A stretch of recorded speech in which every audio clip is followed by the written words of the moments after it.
What is going on, everyone? Welcome back to another episode of This Week in Sports. It is the one and only Romeo Sharp. Happy late Easter to everyone. I hope you guys had a great Easter. I hope you guys had a great, all my 420 folks. Hope you had a good 420 as well. Just overall, hope you guys had an amazing week. Because I know for sure I had an amazing week. Let me start my week off real quick by what happened on Thursday, y'all. So on Thursday, I got to watch probably the best movie that came out this year in Sinners. I personally give it a 10 out of 10. I'm not going to lie to y'all. I love the soundtrack in the movie. I love the themes, the actors, the actresses. Michael B. Jordan. You got Haley Steinfeld, which is Josh Allen's wife right there, or fiance. Noah, how did you feel? I know you've seen the movie. How did you feel about the movie? You thought it was great?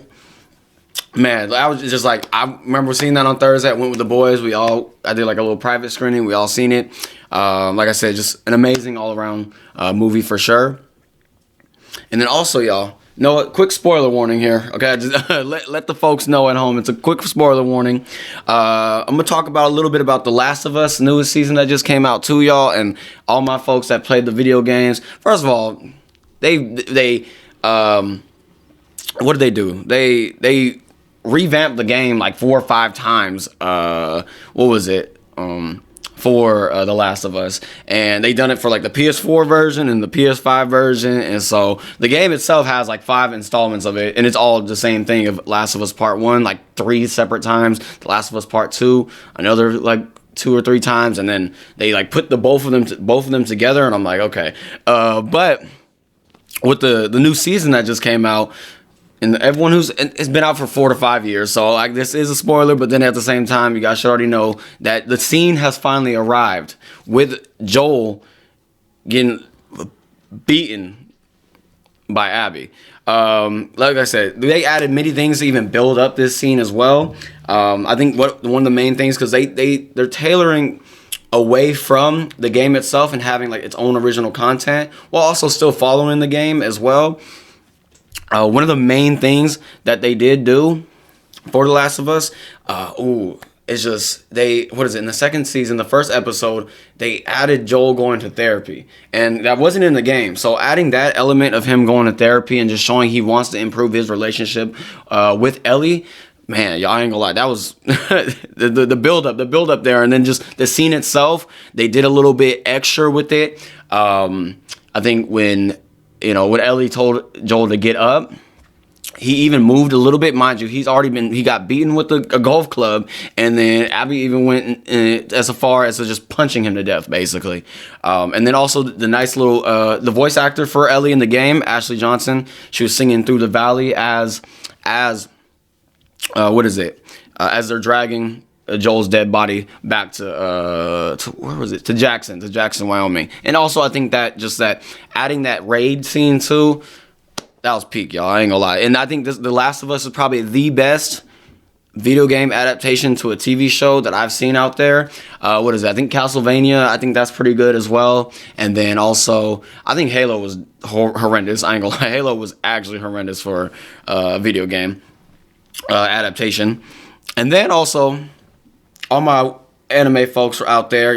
One Piece finally returned as well, with Egghead Island going into its second half, its final half of the arc. The animation is peak, by the way. Luffy versus Kizaru, like I said, they were on a 6-month heist, so it's like all my One Piece folks out there, what we're in for. All my anime folks, all my manga readers, they know what's coming up pretty shortly with the Kuma backstory and stuff like that too. So, that's just kind of how my week was, y'all. And it was just, like I said, I enjoyed every second of it. Like I said, with the One Piece, with The Last of Us, and then also just watching the movie Sinners as well. Like I said, it's just an amazing week. And like I said, I hope you guys had an amazing week. I know also WrestleMania happened as well. I'm going to be honest with y'all. I didn't actually get to tune in. I was at work, so I didn't get to actually see what happened. But I did hear that John Cena got the WWE record for the most championships with 17. So, shout out to John Cena for that one, y'all. Fuck Travis Scott. Wait, what happened? Because I know a lot of people were saying that... fucking Travis Scott came out of nowhere and just fucking, like... First of all, John Cena's the greatest of all time. You don't need fucking Travis Scott to come out to win the fucking championship. It was a dumb ending. It was a stupid ending. Oh, man. But Yeah. Wait, when did they start doing press conferences too? I don't remember that being actually a thing when I used to watch it. At least I don't remember them doing like actual like press conferences and stuff. Also, like ESPN barely ever covered WWE too. Mm-hmm. You know, and then now they're like. Now they're covering it. Yeah, yeah. Because what do you call it? What are they called? TKO. Oh, TKO, right? So Is that who UFC, it is? Like it's all the action combat sports. They're all together. They're all together and now? Now, like ESPN is covering it as a sport, which it is. It's their stunts, but yeah, they're trying to make it like sporty. Mm-hmm. Damn, that's actually crazy. But shout out to John Cena though. You know, he is, like Noah said, he is the greatest of all time. I really enjoy John Cena, y'all. I think we talked about it like a couple episodes ago too, how he turned heel and all that stuff too. So, but enough about me and about my week and stuff like that. Let's get into the segments for today's episode today, y'all. So first one being the finalists for the NBA awards with the Detroit Pistons all over the finalists across the board. Like they got finalists in every single category, almost damn near. Aaron Rodgers finally broke his silence, by the way, too, y'all. He broke his silence about the New York Jets and then just his future in general. And once we get into y'all, you're gonna see it seems kind of hefty for the man. And then we're also going to get up into the NBA playoff predicts. Game 1 has been officially in the books for every series so far, and then we're going into game 2 today with a couple teams, and then I'm just going to overall give my predictions for the rest of the series for all these upcoming teams. And lastly, you know, the NFL draft is days away. We're 3 days away and counting. I want to talk about 3 main things. I want to talk about my draft sleepers, my overrated prospects, and also just like my boomer bust prospect going into this draft, y'all. And then before we get into that as well, I need to get a quick update. I know we talked about it last week, y'all, about Nico with his problem in Tennessee and with his NIL debacle going on over there. And it looks like Nico actually, and I think I told y'all, it's not going to last that long. His holdout and him not finding a team and him not being able to, get the right amount of money that he wants. Because like I said, his asking price last week, y'all, it was $4 million. And then his dad even went out to state that it wasn't about money. Tennessee's offensive line was terrible. Their offense was terrible. It wasn't the right fit for Nico, which who knows, like the how truthful that really is. But looking in at it, Nico finally said he's transferring over to UCLA with Reuben Foster.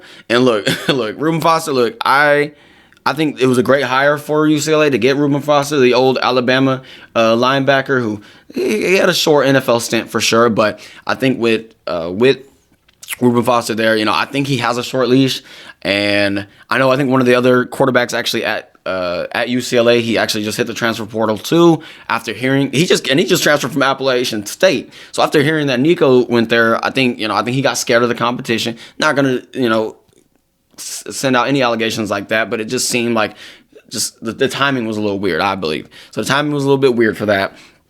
Again, so Nico did transfer to UCLA, and the deal was $1.75 million. So that's even less than what he was making over at Tennessee. But then again, y'all, he is in LA, and so in LA, I know with NIL, there's so many other things he can market himself at and brand at, because you're in LA, you're in the middle, like one of the top cities in the world for sure in terms of like just entertainment and everything like that. So look at the man right there. Look at him. I think, like I said, UCLA, they don't got that many pieces. And I mean, he is in the Big Ten, so the Big Ten is still a very powerhouse conference with Michigan and Ohio State winning the national championship the last 2 years. So I think him being at UCLA, the competition didn't get any worse.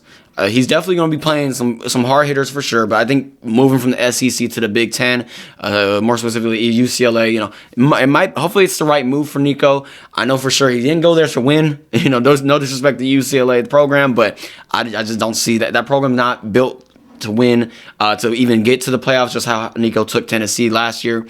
So we're just going to really see how things play out for Nico.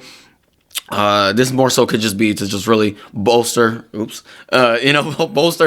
draft stock for the upcoming, for not this coming draft, but when the time comes for him. So, and that's enough on Nico. Like I said, I told you guys we'll get into. Luckily, I told you guys I was gonna talk to you about Nico. But let's get into our first segment of the day, being the NBA finalists for the various awards. So over this past weekend, y'all, the NBA named the 3 finalists for all of these major awards coming up. Oopsie. So with the first one being the most improved player. So the 3 finalists for the most improved player are Cade Cunningham, Dyson Daniels, and Ivica Zubac. That's it, right? Ivica Zubac. Ivica Zubac. There we go. My fault, y'all. So let's get into our 3 finalists and let's see who I think is deserving of this award. So let's start off with Cade. Now Cade is only the 3rd player to average 26, 6, and 9 before the age of 25. And the man is 23 years old. He's averaging 4 more points a game than last year, and then almost 3 more assists as well. He's a really good facilitator and scorer. He's a first-time All-Star as well. He's also only the 2nd player in the league this year to log 1,200 points, 300 rebounds, and 450 assists. So that's Cade Cunningham for what his stat line is looking like. Now Dyson Daniel, y'all. Dyson Daniel, out of from the Atlanta Hawks. He had the most steals in a season in 15 years. He had more than 225 steals, y'all. And he's the first guard since Michael Jordan to log such a stat on top of 55-plus blocks. And again, only 3 other players accomplished such a feat. It was, and they're all Hall of Famers, by the way, in terms of the steals. Gary Payton, Scottie Pippen, and John Stockton. And then last year on New Orleans, Dyson only had 5.8 points, 3.9 rebounds, 1.4 steals. Boosted to this year, he's scoring better. He's scoring more. He damn near doubled his scoring points per game with 14.5 or 14 points, 5.9 assists, and then 3 steals this year. So he locked up some of the top guards, and then passing lanes were like a danger zone. And he was very confident in scoring too. So, and then going into Zubac, he had career highs in points per game, rebounds, and assists. So he had 16.8 points per game. He had 12.6 rebounds this year, and then also along with 2.7 assists per game. And he had the 2nd most 2020 games in the league with 4. And like I said, he's just a physical big man. But honestly, y'all, looking at all 3 of these players, like I'm torn. I am torn here. I am torn between Cade Cunningham, which it just fits. He just really fits like the narrative in terms of like what he did for Detroit. And then also with Dyson though, but like I said, with Cade Cunningham, I think what the big thing is he's a number 1 overall pick, and a lot of people are like, well, he's a number 1 overall pick. He should be doing what he's doing now. But again, I mean, the team around Cade Cunningham the last couple of years, it just wasn't as good as it is now this year. So, but like I said, I'm torn between Cade and Dyson, but I think, going down to the line, I think I'm gonna go with Cade Cunningham to be my most improved player of the year. And not to discredit Zubac or even Dyson Daniels for what they did this season, but just like I said, I think the narrative really just fits Cade Cunningham a little bit more, and I think just the media just surrounding Cade was a little bit more than the other 2, I believe. And then for our next award, it's going to be Defensive Player of the Year, with again having Dyson Daniels from Atlanta, Draymond Green from the Golden State, and then Evan Mobley from Cleveland. Now, I already talked about Dyson Daniels, so you guys already know, like I said, he led the league in steals. He had 3 steals a game. Like I said, he was just a nightmare for any guard that was up against him. Now, Draymond Green had a defensive rating of 108.8. By the way, y'all, for defensive rating, if your rating's like 120 and over, that just means you're a terrible defender. But if you're below 110 in terms of defensive rating, that means you're an excellent defender. So Draymond Green had 108.8 defensive rating. He was locking down opposing guards, all-star guards, that is, y'all, holding them to just around 40% shooting, 30% from beyond the arc too. He also led the month of March in blocks and steals. And then also, if he does win his 2nd award, he'll be the oldest player to win the Defensive Player of the Year award in NBA history at the age of 35. Now with Evan Mobley, Now, he was a key contributor to this 64-win team with his the defensive side of the ball for sure. Like I said, he was super consistent. And then when Mobley is on the floor for the Cleveland Cavaliers, his defensive rating was 108.3. And like I said, I already mentioned that if you have less than 110, you're an excellent defender. When he's on the floor, Cleveland has the 7th overall defensive rating of 111.7. And then their defense is 3rd in field goal percentage of .455. Now, I was really strong on Evan Mobley, but no pun intended, Dyson was really stealing the spotlight this year from the other finalists. So I think he missed out on Most Improved Player of the Year, but I think Dyson Daniels might win Defensive Player of the Year. That's just my opinion for that one, y'all. Now, let's go into our clutch players of the year as well. So, the 3 finalists for the clutch players were Jalen Brunson, Anthony Edwards, and Nikola Jokic. Now first, to define clutch, y'all, the clutch is the last 5 minutes of the game.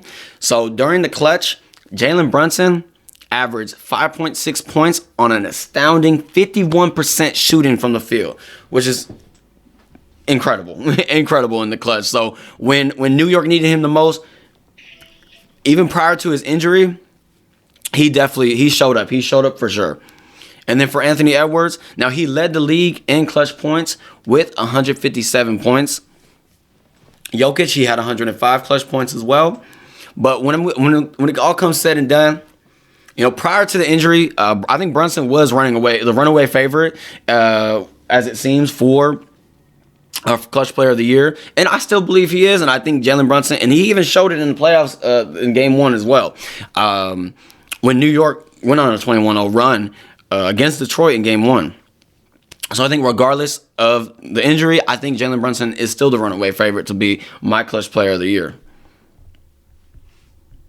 Now, the next one is our 6th man of the year. Now, 6th man is basically our key contributor that comes off the bench. Like in the name, the 6th man that gets off the bench. So the finalists for that were going to be Malik Beasley from Detroit, Ty Jerome from Cleveland, and Peyton Pritchard from Boston. Now, I know I mentioned Peyton Pritchard earlier in the season, and I don't know. I think he played outstanding this year. But also, all 3 of these guys actually there's a reason all 3 of them are the finalists, and I think they all contributed so much for their teams. Like I said, the Detroit narrative, Detroit is filling up these finalist spots for all these awards. I think Malik Beasley played tremendously well this year, alongside with Ty Jerome from Cleveland. But I think at the end of the day, I think Peyton Pritchard might be my man for 6th man of the year. Now let's go into our rookies of the year as well. Our rookies of the year are Stephon Castle, Zachary Richards, and then Jalen Wells. Now, if Jared McCain did not get hurt, I think he would have been the runaway favorite to win. Rookie of the year this year? I think in the NBA, if you do get injured, you are able to. Your second? If you don't finish, what is it? No, is it like there's a rule that you have to play a certain amount of games. So I wanted to go back to. I wanted to say this when you were. I don't have a mic right now, sorry, but I wanted to say this when you were talking about defensive player of the year. Dyson Daniels, Draymond Green, Evan Mobley. I think Draymond Green would not be in it if Victor Wembanyama didn't get. That's what I forgot to mention, y'all. Yeah, if Victor Wembanyama, and I think Victor Wembanyama would have probably won Defensive Player of the Year because that was a lock. That was a lock. That was a lock because, and like I said, and I think Draymond even kind of said it himself. Like even when Wemby got hurt, he was like, "Oh, this is mine for the taking now." Because, like I said, if things didn't go the way for Wemby, yeah, he would have been the lock for the, and then he probably would have been rookie, maybe lock. This year he only played 46 games, so he wouldn't have been eligible. Okay. For any. So would he be eligible next year to win? Rookie of the Year? Because I know they give second-year players Rookie of the Year sometimes. No, because he still played. Oh. Jerry McCain still played. Oh, okay. Because since he still played. Oh, so folks who probably got injured prior. So the thing like Ben Simmons and Donovan Mitchell. Yeah. Ben Simmons never played. Oh, okay. The official rule is that 65 regular season games need to be played to be eligible for any end-of-season awards. Yeah. 65-game minimum. Injuries, y'all, man. They screwed some of these finalists over. But for our rookie of the year, I think I'm gonna go with Stephon Castle. I think he played tremendously well, playing alongside with CP3. I really like him as a player as well. He came straight out of UConn as well, and you guys know how I feel about UConn. They got hoopers over there, so give me Stephon Castle to be my rookie of the year for this 2025 season. Almost 15 points, 4 assists. Yeah, So, and like I said, and he's playing alongside CP3, a great mentor for sure.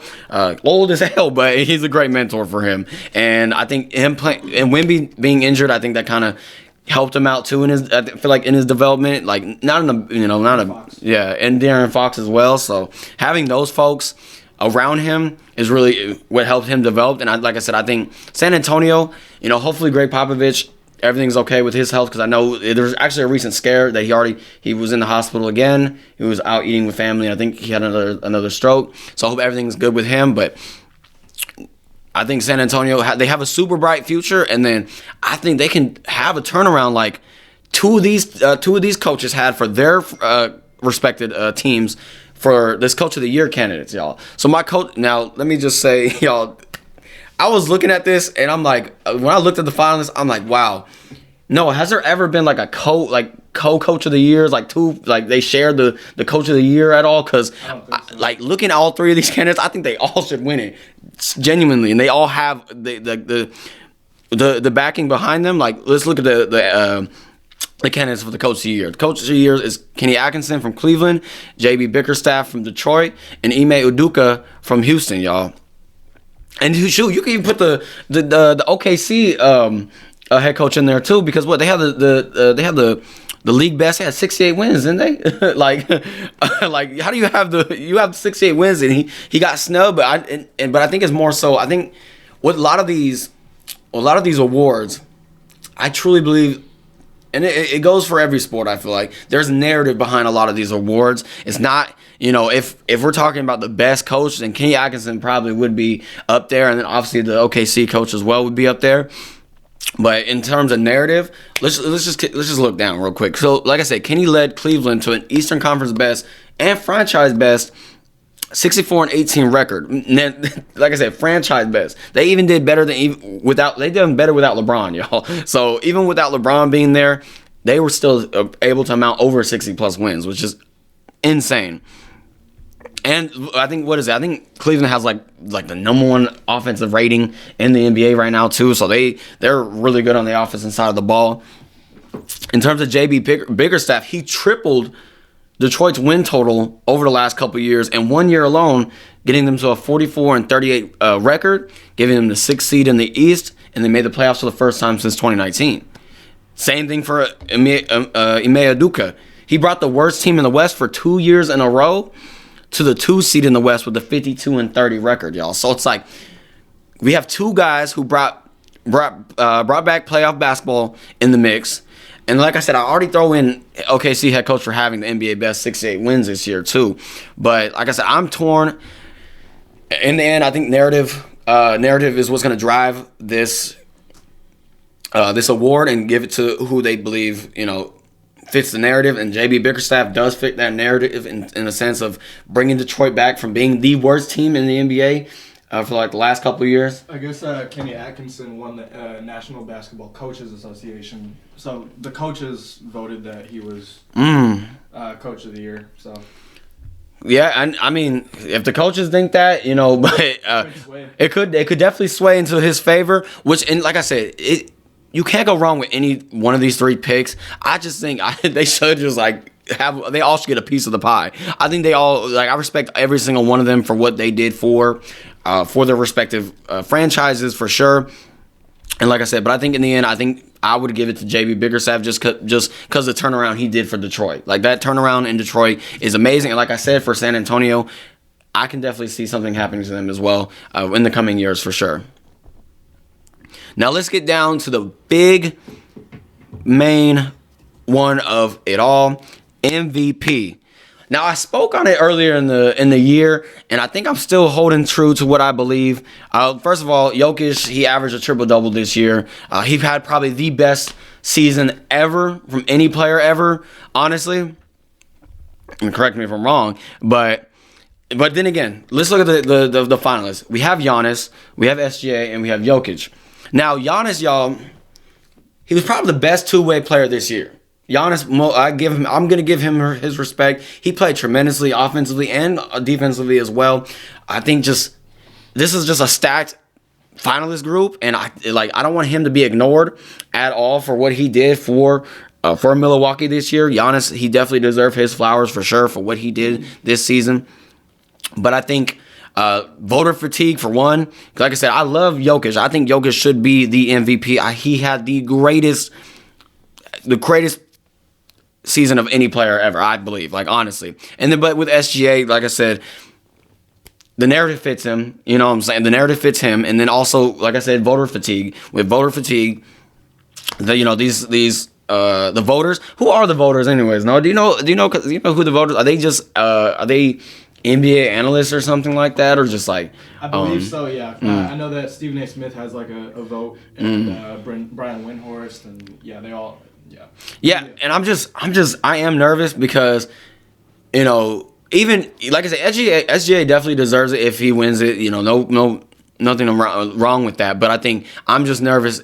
Jokic just had, like I said, one of the best regular seasons by a player in a long time, and he's not going to technically be rewarded for that because of SGA, and then and what Giannis has done too. So I don't know, y'all. I think, like I said, at the end of the day, though, my MVP, I think it should be Nikola Jokic, but narrative might just fit SGA for sure. So I feel like a lot of things for SGA is just going right, just because he's got the better team. And that always plays a part. Yeah, that also that does play a part too, because out of all these three guys, SGA, they have he has the better team, the 68 win team, by the way. And like I said, it's not like, I don't know. What was it? They had a playoff game. Who did they play? They played Memphis, right? That's who they're playing. And blew them out. And I think he only had like 12 points, and they still, you know what I'm saying? So it's like, I don't know. I'm not going to say you take SGA off OKC. They're still going to be a 68 win team, but I think it's kind of proven that even just in this playoff game where he struggled to score, they were still able to dominate Memphis. But then again, Memphis, besides Ja and Zach Edey, Jaren Jackson Jr. played like horrible that game. But I'll get into that actually in the next segment actually. So let's get right into it, actually. The NBA playoffs so far, y'all. Let's kind of look at the Western Conference. So, OKC, Memphis squeezed out of the play-in after losing to Golden State and then going back and blowing out Dallas. They go into OKC and they what is it? I think it's the biggest win in a game one in NBA playoff history. I think they beat them by 51 points, y'all. OKC did. Looking at this series, though, y'all, I don't know, just seeing how I mentioned how SGA struggled to score himself still, but they still were able to dominate Memphis, and then seeing how Jaren Jackson Jr. even struggled to play defensively against OKC, and just seeing the physicality difference. I truly think OKC here, it's going to probably be a sweep here. I think OKC can pull out this in 4 games and not waste any energy and waste any time and get into that second round. For the other Western Conference game, we got the Houston Rockets versus the Golden State Warriors. Like I said, the Golden State Warriors, they squeezed out that win and play-in against Memphis, where they tend to struggle in the play-in, but they pulled it out then and there. Now, by the way, Steph loves playing the Houston Rockets, by the way. If there's one team Steph likes playing, it's definitely the Houston Rockets. He dominates his team every single time they play. By the way, but our Defensive Player of the Year candidate, Draymond, got fucking postered the other day too, though. I ain't gonna lie, that was disgusting to watch him get postered. So, and then hey, playoff Jimmy is something different, y'all. Like I said, I doubted them last week. I did say I didn't think Golden State was gonna beat Memphis, but because of their struggle in the play-in, but I completely left out Jimmy buckets in the playoffs, and I feel terrible about that. Steph balled out too. Steph had a ridiculous 4-point play. What is wrong with this man? Why? Like I know if you are a Rockets player, and with Dylan Brooks too, I just know you guys are just tired of playing this man, because like I said, he loves dominating the Houston Rockets. I think the experience of Golden State might be a little bit too much for Houston. So I think Golden State can probably take this. It could be the upset of the Western Conference for sure. I think Golden State can probably edge out. I think this goes the distance in 7 games, and I think Golden State can steal this series away from Houston. All props to Ime Udoka and that Houston Rockets team, but I just don't think Golden State is gonna just lay down for Houston for sure. For our next one, now is the LA Lakers versus the Minnesota Timberwolves. Now Minnesota Timberwolves, they won the other night, and they lead the series 1-0. Ant goes off as the Wolves steal that game 1 in LA.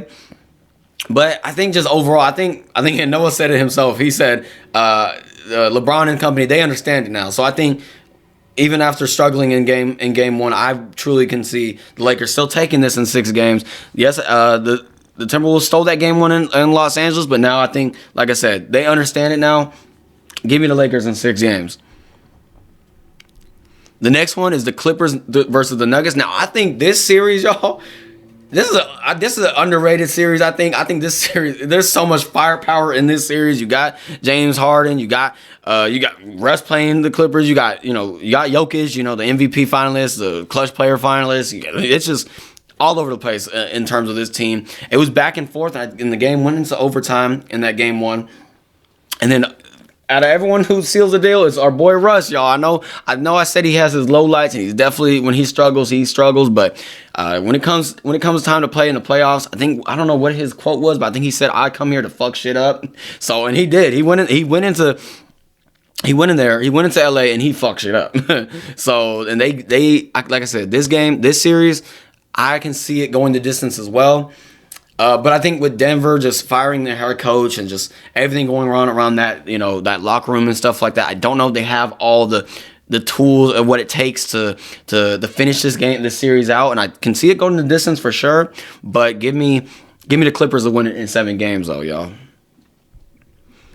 Now let's move over to the Eastern Conference. Oh, yeah, they were frying, they were cooking. Now let's move over to the Eastern Conference games as well, y'all. So we had the Cavs, the number 1 seed Cavs versus Miami. Now Miami, y'all, becomes the first 10th seed to make it out the play-in for Miami. But I think it's just, I don't know. I think it's just going to be a participation trophy for them. I don't see them getting past the Cavs. They could probably steal a game at home or so against them. So I can see the Cavs winning in 5, nice little gentleman sweep, or they could probably sweep them as well. So. Now going over to this Boston game, Boston leads the series 1-0. I really like Paolo Banchero for sure. I think he's one of my favorite players to watch. I really like him, but I think the Celtics offense and their bench isn't just going to roll over, and I think the Celtics can probably get a sweep here in a sense against Orlando. Again, I think it could be a gentleman's sweep. I can see Orlando maybe getting a game. I just don't see. I don't know. Boston's just too deep, y'all. I think that roster, bro, over in Boston. I don't know.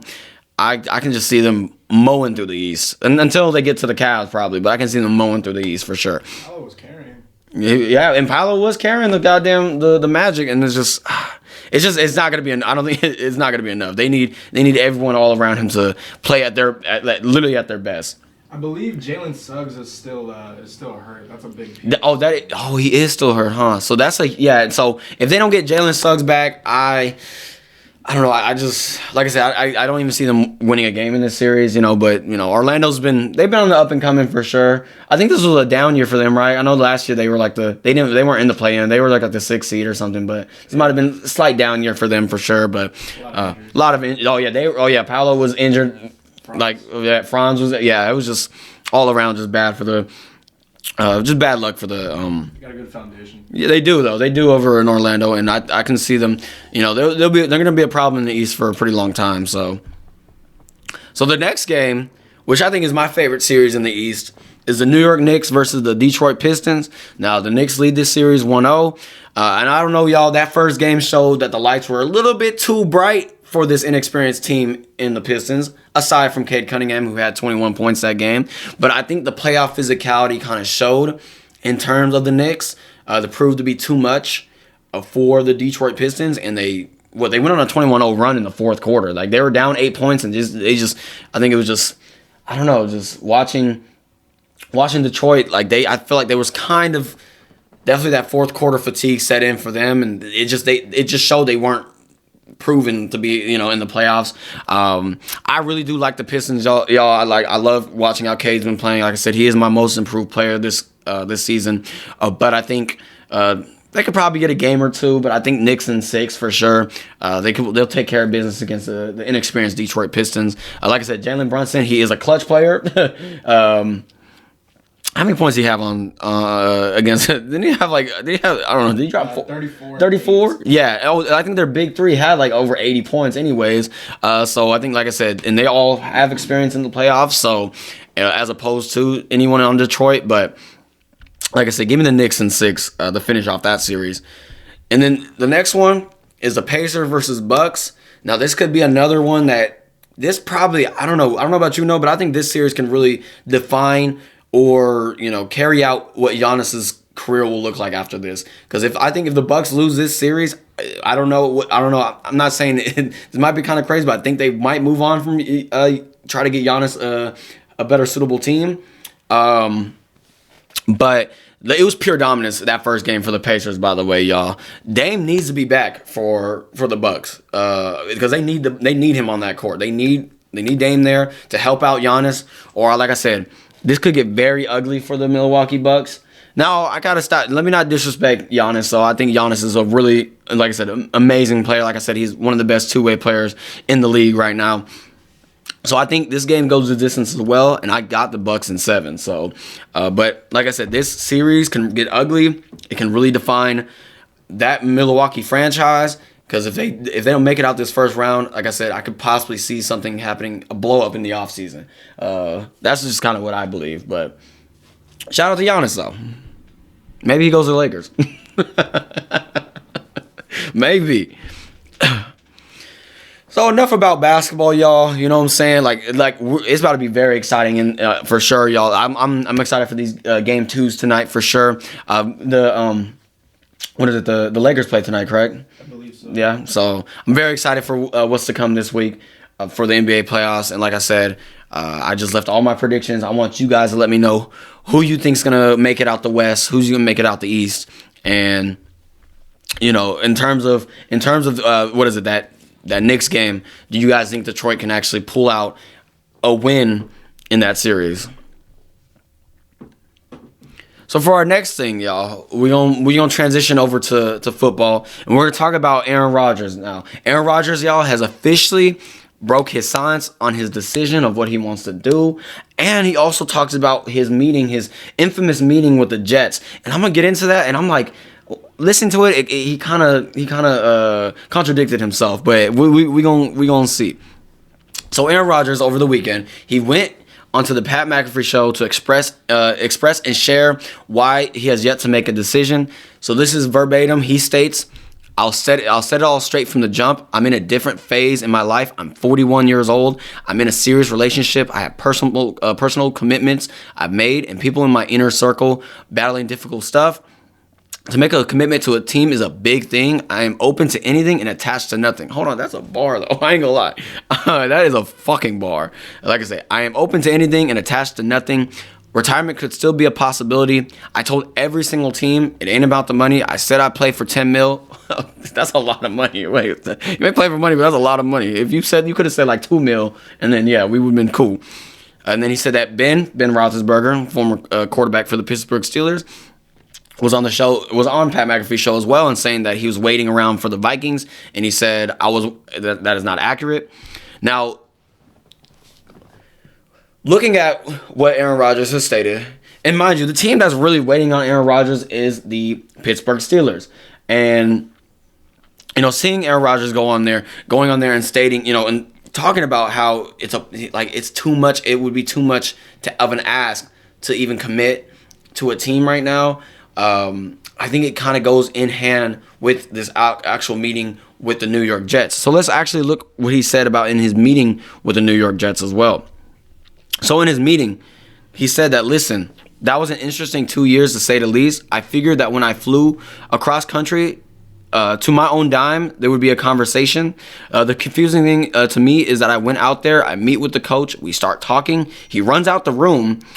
I'm like, that's strange. Then he comes back with the GM, and I'm like, all right. So we sit down. I think we're going to have this long conversation. And 20 seconds in, head coach Aaron Glenn goes, you sure you want to play football right now? And then I said, yes. And he said, we're going in another direction. Hold on. Because, wait, that was actually, I'm not going to lie. Wait, I feel for Aaron Rodgers on that sense of like, he paid his own dime, his own money to go travel across the country. He lives in California. Y'all. So he traveled all the way back to New York to have this conversation, and he thought maybe it would be a more substance to this conversation with the New York Jets. And again, I've been slandering the New York Jets. I signed the New York Jets, and I will proudly say that I think he should have known better. No, dealing with the New York Jets, I think it's unfair though, because I think he even told Aaron Glenn, he said, "You don't know me," and Aaron Glenn doesn't know the guy. He doesn't even know the guy. But I think in a sense of going back to his previous statement, like I said, y'all, he contradicted himself, because he said to make a commitment to a team is a big thing right now, and it's like you can't. You what did you expect? When you're out here, you're non-committal to even playing football, and you got the New York Jets, which I think I'm gonna be honest, I slandered the New York Jets, but I think this was probably one of their smartest moves that they made in recent years for sure. Just moving on from Aaron Rodgers, because you don't want a guy in that locker room that's gonna be a distraction, and knowing that you don't even know if he wants to play football, and it's like it's ridiculous to me. And I really truly believe with Aaron Rodgers, I can see he should just. I hope everything's okay with his inner circle. I know he said, and he has personal commitments. He's in a serious relationship. He keeps his stuff pretty to himself, but he said retirement could be a possibility. I truly think Aaron Rodgers should probably just. I don't know. I don't know. I think he should probably just hang it up. I think him being so non-committal to football right now just kind of speaks a lot of volume in terms of him as a player, and he doesn't want to be on the evil side of his career, and it seems like he's teetering downwards, because like I said, I mean, I think it just all started even with his whole like spiritual journey. Now, I'm not here to judge the man about what he does and what he does in his pastime, but his whole spiritual journey, locking himself in a dark room, doing this, doing that, and just playing this, like dragging these teams along and just not, giving them a correct answer or a straight answer. Like, this is a business at the end of the day, I feel like, just like any other business, like even in the real world, like outside of the sports world, like the real world, like I can't personally go and sit in a dark room for 2 days while I have 2 shifts coming up for me, and I'm telling them, oh, I don't know, I have a lot of things going on, which it's fine. We all have things going on, but I think just this whole Aaron Rodgers things, like, if I'm the Pittsburgh Steelers, I cannot wait on him. The draft is coming up, and I'm going to talk about that. I think, and I mentioned who I think they should get Jackson Dart, and they should move on and just really just focus on who they have in the building right now too. I think they have Mason Rudolph too, so they brought him back. So I think they should truly just move on from this Aaron Rodgers saga. Give him his time, I guess. Give him his time. And if he wants to come back and he says he's ready to play, then by all means, let him in with open arms, because Aaron Rodgers, he's a Super Bowl winning quarterback. He's an MVP. So he has he's a little bit slower than he is before, because with the injuries that he's had, that Achilles has been bothering him for sure. But like I said, let Aaron Rodgers just be Aaron Rodgers and do what he wants to do. If he retires, he should retire on the positive side and not drag this on any longer, because we know how the media can be. They will slander him and talk about how he's just dragging these teams along, this and that. So I think overall, the Aaron Rodgers saga, y'all, we're still gonna keep a close eye on it for sure. I don't know how much more I can probably take of Aaron Rodgers. I like I said, I think this is just a pretty interesting situation going on for sure, and I truly think the best case scenario for Pittsburgh is, one, go in another direction for now. You have the draft coming up. You need to have your focus on this draft, and if there's a player you want, you gotta put the pieces together and send it off to go get who you need to get. If you want to wait a year or so and wait till maybe Arch Manning and Carson Beck and all those folks come into the draft, or Cade Klubnik, do that if you want to, because I think the riches in next year's draft will pay just as well as this year's draft as well. And speaking of the draft, y'all, like I said, the draft is in coming days, and I already put out my mock draft already for the first round. But I also want to talk about some of my top draft sleepers, and also want to get into maybe my overrated, and then also my boomer bust guy for sure. So let's get into my top draft sleepers. My first one is, he's a day 2 pick. He's locked at a day 2 pick, but I think he could slip into the first round. It's Carson Schwessinger, the linebacker out of UCLA. Now, he was not a starter at the beginning of the season, y'all. I think, they were kind of slowly meshing the junior into the rotation. But like I said, he quickly developed into one of the best linebackers in the FBS. He's a first-team All-Big Ten. He had 136 tackles on the year. He plays very well in space, and he can slice through an offense on run stops for sure. So I can see him slipping into the first round, probably late first round. I can see a team like possibly the Chiefs, or if Buffalo wants to go a different route, they can go with Carson as well. So I can see him slipping into that first round. And like I said, he really good linebacker, and I think just the talent in this is deep. So that's why he probably would fall in day 2. But that doesn't have nothing to do with his talent and his ability. So for my next guy is Will Howard. Now, he's the quarterback out of Ohio State. He is the national champion quarterback out of Ohio State, that is, y'all. Will Howard. Now, there's this thing called the Bill Parcells requirement sheet. And by the way, Will Howard, he fills that out. Now, what is the Bill Parcells requirement sheet, you ask? Now, the Bill Parcells requirement sheet, you're a 3-year starter.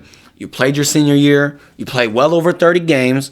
You graduate college. You complete over 60% of your passes within your career in college. And guess what? Will Howard checks every single one of those boxes, y'all. He checks every single one of those boxes. That's him over at Kansas State. What was it? And then mind you, y'all, he's 6'4", and he's 235 pounds, and he's an athlete, by the way. And again, he brought Ohio State a national championship last year, and he has great movement and pocket awareness. He has a great arm. I could see him sneaking in as a day 2 pick for a team maybe like Cleveland, who passes on a quarterback in this first round, and then they could probably get him in that second round, late second round, early second round, or maybe someone can trade back in and get someone like Will Howard. Who are they comparing him to? Nick Foles. That's a crazy comparison. But I can see it there, but I think he's definitely more athletic. Nick Foles, for sure. I don't know what. I think they're just doing the physicality. Oh, physicality-wise. Yeah, most definitely. Then, yeah, definitely I can see that. And I'm like, they got him in his Colts jersey, which is like, okay, get him in his Philly jersey at least. Get the Nick Foles in his Philly jersey. Seeing him in his Colts jersey, kind of scary. But with Will Howard's, like I said, he could probably sneak in to day 2 as a second round pick, maybe a developmental quarterback for sure. But I really like Will Howard, so get him. That's one of my sleepers as well. So my last sleeper, and I think a lot of people actually been kind of talking about him, so he's kind of gaining interest for sure. Is Jalen Royals, the wide receiver out of Utah State. He had 55 catches for 834 yards and 6 touchdowns on the year. Mind you, he got injured, so he didn't even get to finish this season. He had 1,000-yard receiving the year prior in 2023. He can definitely climb the ladder. He can pluck out jump balls for sure. And his contested catch is probably on gold or platinum, because he is, mind you, he's only 6 foot, and he's 205 pounds, I believe it is. But his physicality as a receiver, like, he knows he fights for extra yards. As you can see, look, he makes the first defender miss every single time. Like, if you're the first defender, be on the lookout, because he might make you shake and bake for sure. And I think he's a late rounder for sure, but I think he can develop nicely into a nice stouty receiver, maybe a day 3, day 4 pick. Someone can go and spend something on him. I like to see Denver probably try to get a guy like him, but I can really see him for sure being a late round pick. Now, for my overrated draft prospects, I got a couple guys here. And now, when I mean overrated, I'm not here to really slander them in a sense of like they're not a good player. I just think where they're ranking at in terms of like other analysts and stuff like that, it just doesn't make too much sense. And my first guy on this list is Tyler Shaw, the quarterback out of Louisville. Now, actually, this just came in too that 5 hours ago, Adam Schefter said that there are some teams that have Tyler Shaw as their highest rated quarterback in the entire draft. So they're saying he is even better than, Cam Ward and Shedeur Sanders, even Jackson Dart, Jalen Milroe, like guys like that. They're saying he's the top rated. I wonder what teams they are. They might not even be team needy or QB needy teams, but with Tyler Shaw, like I said, some analysts have him as high as the third best quarterback. Now we know that not even just analysts, but even teams think he's the best quarterback in this draft. The one main issue with him, he's very trigger happy in the pocket. He tends to bail out early, even in a clean pocket. His decision making is not the best. He's like I said, he's uncomfortable in the pocket all around, and his tendencies he can work on for sure. And so I think with Tyler Shaw, there is a developmental trait with him for sure, but I just do not see him. First of all, I don't see him as the best quarterback in this draft. I don't even see him as the third best quarterback in this draft. I got him at like 4 or 5 maybe. That's maybe 5, yeah, because I think Jalen Milroe is up there as a very developmental quarterback for sure. But with Tyler Shaw though, I think, like I said, he's not the best in my opinion. Again, he's definitely got some things to work on for sure. For now, our next guy is his teammate Shamar Stewart is a baller, but Nick Scorton, the DN out of Texas A&M, like I said, just like his buddy Shamar, they both lack actual reps at their position and play, so they both are like very unfinished products. But unlike Shamar, Nick is a little bit more of an unfinished product than an immediate impactor for sure. I definitely got him falling out of the first round. A lot of people have him in the late 20s to early 30s, like 20 to 20 to 32. Like any one of those teams can get a guy like him. And again, like I said, he's just pure raw talent. He's way more unfinished of a product than Shamar Stewart. And like I said, he just won't be an immediate impact player for a team. Like I said, he can definitely develop for sure. But I got him falling out the first round. So now for my boom or bust player. Now, I have him being drafted 21 at the Pittsburgh Steelers. It's Jackson Dart. Now, Jackson Dart, this, like I said, and when it comes to boom or bust, like you literally, like I think he's the epitome of boom or bust because his draft stock has definitely risen over this whole like last month or so or something all around those lines. But with Jackson Dart, I think he is the third best quarterback in this draft, alongside with Cam Ward and Shedeur Sanders. A lot of people even got him over Shedeur possibly. But with Jackson Dart, he's a very. I already gave my draft analysis on him, but he's a very sneaky athletic guy for sure. And you just see him. He has that drive, that mentality of a quarterback who wants to win and who has the tools and the intangibles to be a really good all around player. So.